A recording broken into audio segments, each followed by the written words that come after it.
హల్లెలూయా. Abraham గారు అందరికీ తండ్రి. ఎందుకు అంటే ఆయన యొక్క వంశములో, ఆయన యొక్క కుటుంబంలో దేవుడు మాటిచ్చాడు, నీ సంతానమును ఇసుక రేణువులంతా విస్తారంగాను, ఆకాశ నక్షత్రములంతా విస్తారంగాను నేను ఫలింపచేయుదును అని. దేవునికి స్తోత్రం. అబ్రహాం గారి గురించి మాట్లాడేటప్పుడు ఇద్దరి గురించి మాట్లాడడానికి ఇక్కడ దేవుడు మాట్లాడుతున్నాడు. అబ్రహాం గారి టాపిక్స్లో నేను చెప్పాల్సిన విషయం ఏంటి అంటే, అబ్రహాము దేవుడైతే అబ్రహాము స్థానంలో దేవునికి ఇస్తే ఇద్దరు పిల్లల గురించి మీకు మాట్లాడబోతున్నాను. అబ్రహాము వారి భార్య వలన హగరుకి ఒకరు జన్మిస్తే షారము గారికి ఒకరు జన్మించారు. ఇద్దరు కుమారులే. ఎవరు?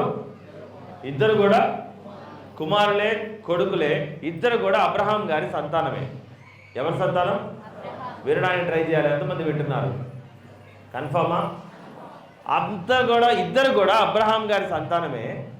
కానీ ఒక సంతానము దేవుడికి లోబడే విధముగా, అంటే ఇక్కడ దేవుడు ఏమంటాడు, స్వతంత్రురాలి వలన జన్మించిన సంతానము దేవునికి విధేయులైన కుటుంబం సంతానంగా మారిందంట. దేవునికి అది స్వతంత్రం లేకుండా శారీరకంగా కలిగిన సంతానము ఈరోజు దేవునికి విరోధంగా తయారైంది. ఎలా తయారైంది? విరోధముగా. ఎలా అన్నా, ప్రతి మనిషి కూడా ఎక్కడో ఒక మిస్టేక్ చేస్తాడు. ఎలాంటి వాళ్ళైనా సరే ఒక మిస్టేక్ చేస్తూ ఉంటాం. తండ్రిగా మనం ఎక్కడైనా మిస్టేక్స్ చేస్తున్నామా మన పిల్లలకి అనే విషయాన్ని మనం జాగ్రత్త పరచుకోవడం కోసం దేవుడు ఈ వాక్యం చెబుతున్నాం. జాగ్రత్త పరచుకోవడం కోసం. ఈరోజు అబ్రహాం గారు చేసిన మిస్టేక్ ఏంటి? ఆ మిస్టేక్ ఎక్కడికి వెళ్తూ ఉంది? ఎక్కడి నుంచి ఈరోజు ఈ సమస్యలు వస్తూ ఉన్నాయి? అందరికీ తండ్రిగా ఆయన్నే మనము చూడటం మొదలుపెట్టిన ఈ రోజులలో ఏం జరిగింది అంటే, ఈ భూమి మీద 2 వర్గాలుగా విభజించబడ్డారు. ఎన్ని వర్గాలుగా? 2 వర్గాలు. 2 వర్గాలు ఒకటే రక్తము, 2 వర్గాలు శత్రుత్వం.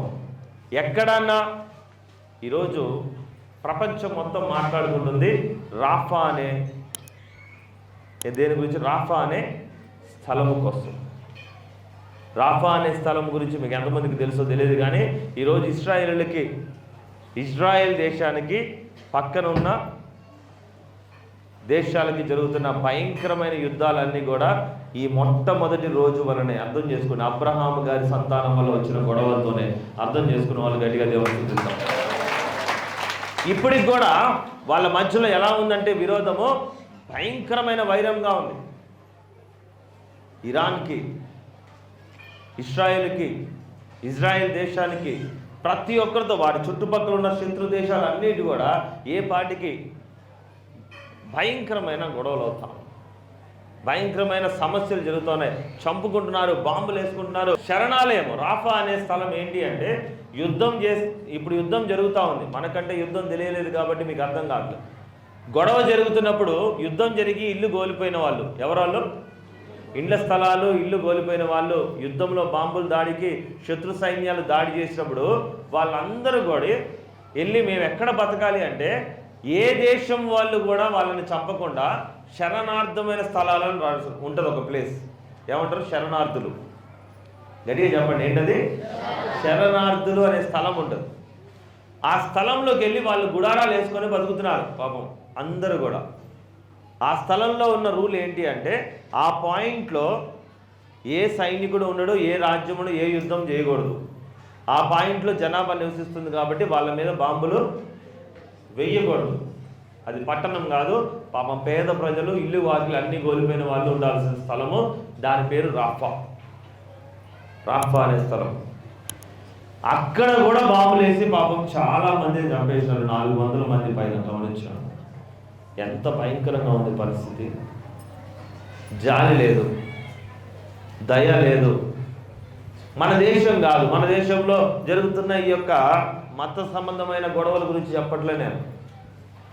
బయట ప్రపంచం అంతా కూడా ఇలా జరగడానికి కారణం ఏంటంటే ఎక్కడో ఒక్క దగ్గర ఎవరో ఒక మనిషి చేసే తప్పు తరతరాలకి ఒక రకంగా ఆశీర్వాదకరంగా మారే ఒక పరిస్థితి ఉంది, ఒక రకంగా తరతరాలకి శాపకరంగా వివాదకరంగా మారే పరిస్థితి కూడా ఉంది. అర్థమైన వాళ్ళు గట్టిగా దేవుడు హల్లెలూయా.